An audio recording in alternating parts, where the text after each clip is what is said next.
All right, it is Bubba Jenkins, the bad man, a little bit more than a month out right now, getting together for that $1 million final in New York. Talk to me, man. How's everything coming together right now? What's the excitement level like?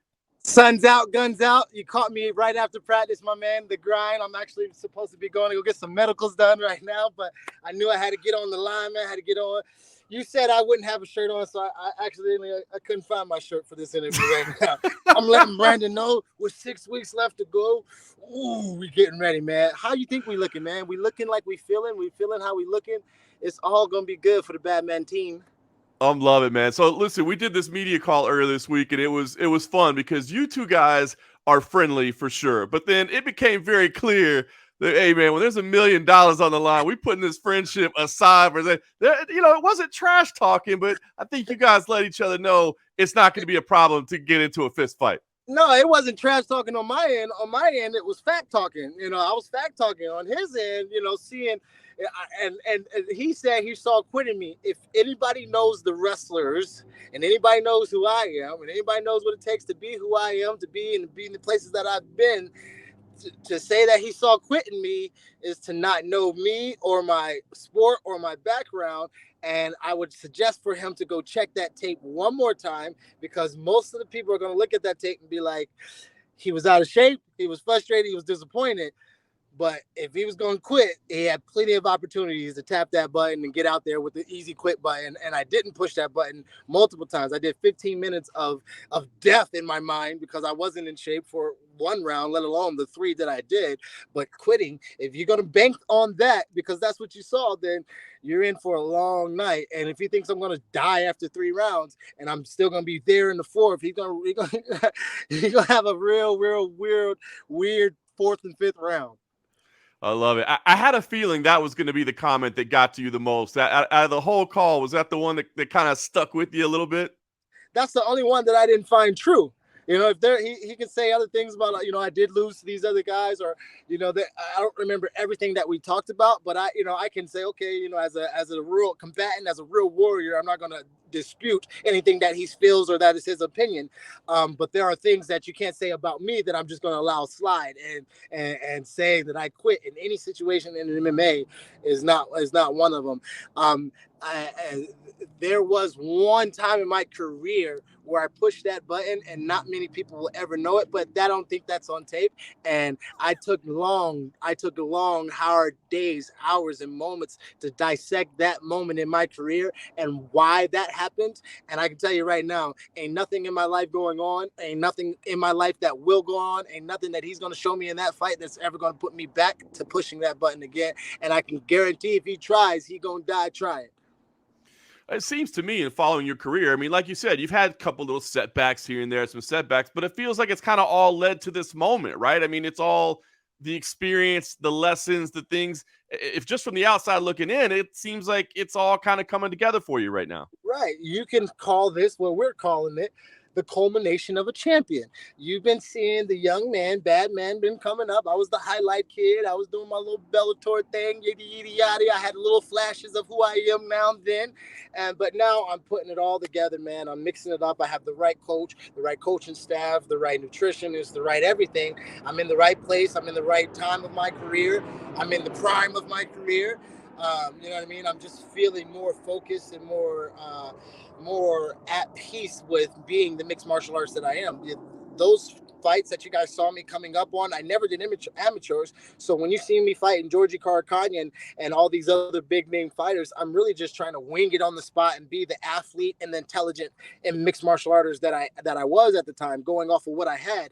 Now I've been in so many different camps. Now I've been to Singapore with RDA. Now I've been in World Championships. Now I've been to Bahrain. Now I fought in Russian organizations. I fought Ali Bagov on a 3-day notice, being 40 pounds overweight. Like, there are things that I've done in mixed martial arts that have made me solid gold in the substance of who I am. I'm not just speaking to speak and just talk trash. I don't need to do that. I'm real, and people know that. So when you come to me and you hear the legendariness of me in the gym, you know that Bad Man is made because of who Bad Man was, and that's why they call me Bad Man. Not just because I'm a talking like Ali type of guy. It's because I'll send you on that flight. You'll take a first round trip.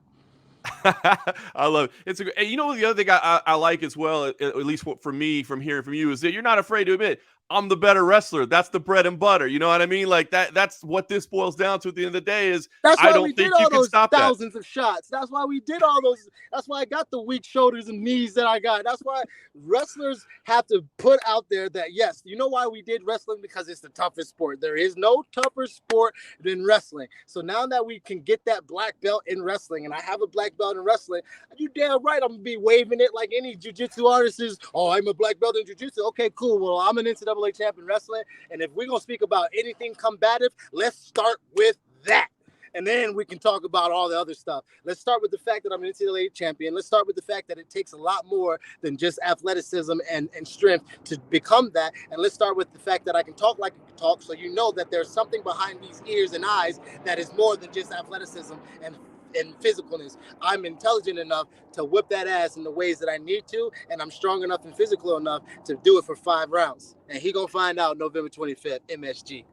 I love it. Well, I think the wrestlers, I mean, you do have to evolve as a complete martial artist, right? You have to learn to strike, you have to do everything. But when you have that wrestling base, that's such a good way to control a fight, where it's going to take place, how it's going to take place. Why shy away from that? It's hard not to pull out a shotgun during the knife fight. You know what I mean? It's like once you got a shotgun in your back pocket and the knife fight getting all up, yeah, my wrestling ability, man, take this double leg. Boom. You know what I mean?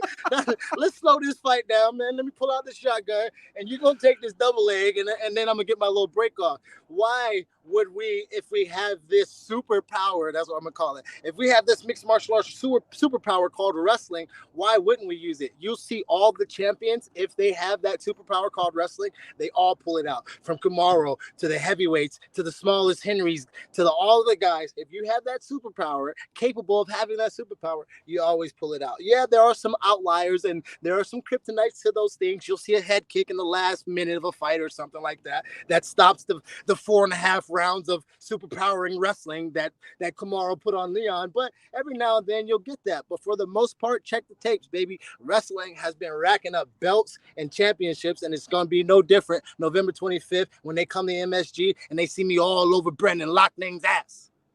I love it, man. If you're this pumped up now, I can't wait to see you on November 25th. 6 weeks out.